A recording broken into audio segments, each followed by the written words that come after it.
The force of that punch broke 4 bones, including her jaw. Now, he was punished by the law and the University of Oklahoma. The Sooners suspended Mixon, and he sat out the entire 2014 season. In 2017, Mixon will play in the National Football League. Mixon was selected by the Cincinnati Bengals tonight, the 48th overall pick. It was very emotional. I'm still sitting here crying. I can't believe it.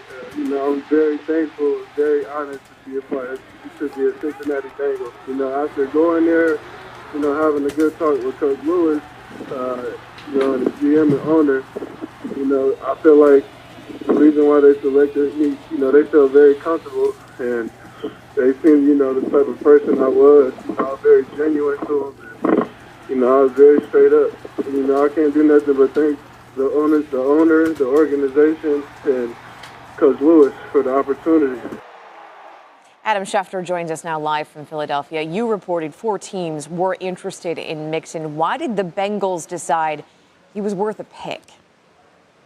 Nicole, Joe Mixon visited about 15 NFL teams, and on his visit to Cincinnati, he looked into the eyes of Marvin Lewis and offered his explanation to the events and the type of life that he's leading today. And clearly the Bengals bought into something that Joe Mixon said. It's also a question of talent. Most NFL people believe that Joe Mixon was a top 15 type talent in the NFL. The Bengals were looking at a running back, and over the last week, in talking to 32 teams, all 32 teams, there were 4 that told me that at some point they would consider drafting Joe Mixon. The Bengals clearly were on that list of 4 teams. 28 other teams said they had Joe Mixon either off their board or would not draft him at all. So it was a very small, select group of teams that even was considering Joe Mixon, but it was something that Joe Mixon said on his visit, the amount of time he spent with Bengals officials, that convinced them that once again they were willing to roll the dice on another character question.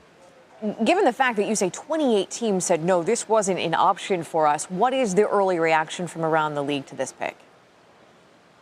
I think that people expected Joe Mixon to go off the board tonight at some point in time, no matter what. And they point to the fact that last week he reached a settlement with the woman involved. The way it was explained to me was they met on their own. They settled the issue on their own.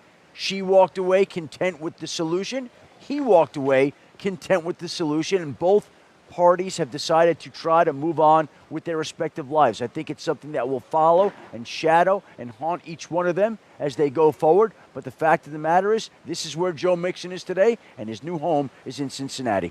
From Philadelphia, that is Adam Schefter. Mixon, by the way, this all happened when he was 17. He is now 20. As far as his on-field production goes, Mixon is quite accomplished. He's very talented. He tallied 151 scrimmage yards per game last season while at Oklahoma. That is